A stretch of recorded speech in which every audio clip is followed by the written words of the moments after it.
Splatoon Raiders is pretty much everything I had hoped for with a single-player Splatoon game.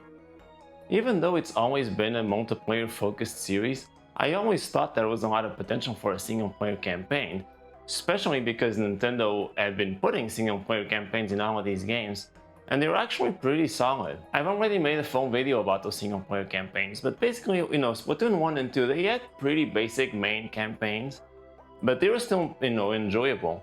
And then with the Splatoon 2 DLC, Octo expansion, and the Splatoon 3 main campaign, things really kicked up a notch, and those are really good campaigns for those games that I really enjoyed playing. And I was also really curious about Salmon Run, because that mode was in all of the Splatoon games, or most of them. And it looked really fun, but I wasn't sure that I would be able to enjoy it because it always seemed like a multiplayer focused experience anyway, even though it was more cooperative than competitive. But now Splatoon Raiders finally sates my curiosity, and it's pretty much a single player focused version of Salmon Run, though you can still team up with people online if you want to. Of course, to make a full single player experience out of Salmon Run, Splatoon Raiders has to flash things out a bunch, and that's where the Raiders part comes in. The whole purpose of your missions is to gather loot. So in every one of these levels you're gaining something, like, there's the basics like the power eggs, which are your experience basically, or stuff like spiral light shards, which are your currency. And then there's items, like specific items that enemies can drop, things like weapons, or upgrade parts for weapons, or upgrade parts for your gadgets, which are basically these special attacks that you can only use occasionally during your playthrough. And you can collect all of this stuff while you're going on a mission. And what that means is that every single mission that you go on, even ones that you've already played, is very rewarding, because there's always a chance that you're not only getting more of the currency, more power eggs and spiral light shards, but the items that enemies drop aren't always the same, so replaying the same stage can get you new stuff. And so every single mission is very rewarding, and the game is always encouraging you to play more. It doesn't tell you to play more, but you want to naturally, because there's always a chance of improving yourself further. And there's a good bit of variety with the kinds of missions you have to do as well. Some of them are somewhat linear worlds, so you get on this sort of linear stage and you have to get through it, defeat the enemies and mine the crystals along the way, so you can get to the treasure at the end.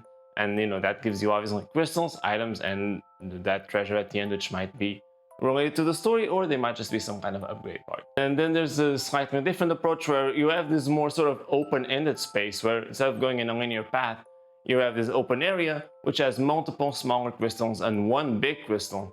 And so your goal there is to defeat enough enemies to collect enough power eggs so that you can mine the big crystal and get a lot of the shards and the treasure that's stored within. But something that's cool about this is that you can also, if you want to, there's a minimum that you have to collect of power eggs to mine the crystal, but you can actually collect up to double the power eggs required. And by doing so, not only do you get more rewards for defeating more enemies, but the more power eggs also means that you can get more shards when you mine the crystal. So there's a big incentive for you to do as much as possible within that stage, because you can get so much more from your time in that stage. And basically, whenever I play one of these levels, I always go for the max capacity of power eggs, because I just want all the rewards possible, and I have a lot of fun doing it. So these are actually really fun. Then there's other kinds of stages which are actually time-limited enclosed spaces where you have to defeat enemies as quickly as possible to gather a certain number of power eggs, and that allows you to drill a hole to get like a treasure from that level. And these time limits can be really rough. Some of these levels are actually pretty hard to do. You have to deal enough damage pretty quickly. And then there's a variant of these levels where instead of just a single room, there's actually like 3 floors, and you have to make your way through all 3 floors to get the treasure at the very end. And each floor has its own time limit. So those are pretty interesting as well, and again, pretty darn challenging, especially later on in the game. And there's some that are like designed to test specific things that make them even harder. So yeah, these are very interesting as well, and they really helps out a lot of variety. And then aside from the boss fights, which also exist, and there's like 4 of them in the main story, the only other kind of stage you have are these special challenge rooms where the objectives are a little bit different. So instead of choosing your equipment, you actually play with a preset selection of weapons or gadgets or whatever it is, and they're almost more like puzzle focused. You have to figure out how they want you to use the weapons that they're providing to complete the specific challenges. And sometimes under certain conditions, sometimes they can be time limited as well, or you really need to do it perfectly in terms of the timing to get through it. And these reward you with like upgrade parts for your ship, so they're also very, very useful because you can get a lot more stuff if you upgrade your ship all the way.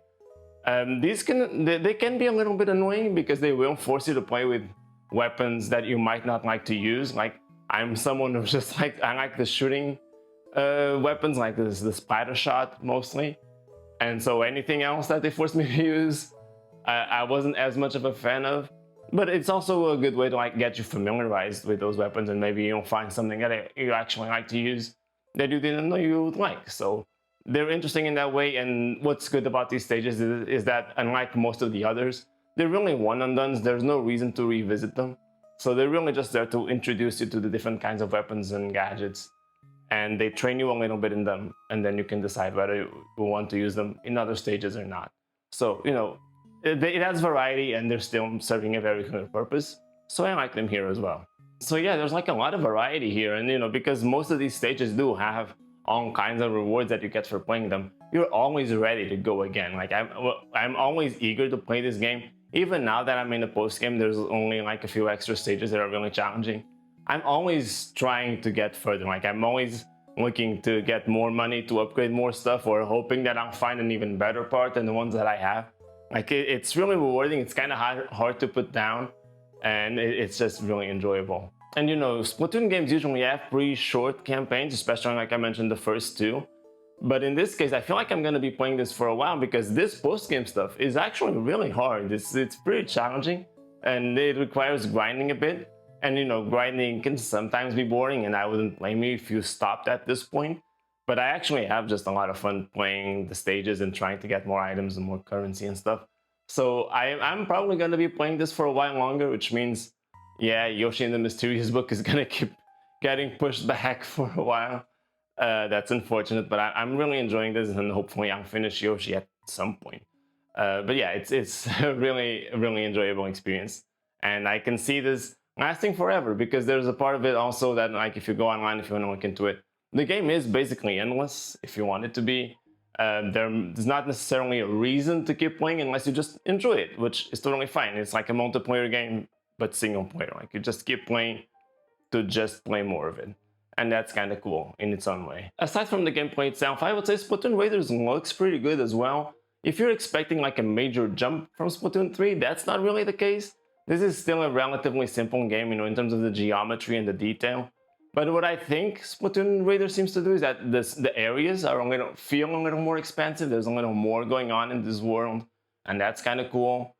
And also, this game gets really chaotic in some of the levels. Like, there's so many enemies, so many attacks going on all the time. And it manages to run at 60 frames per second just the whole time. I've never noticed any drops in performance. So the fact that it runs this smoothly with so much going on, I don't think the Switch 1 would have been able to handle that. I just don't think at first glance you'd be able to tell a huge difference between these games.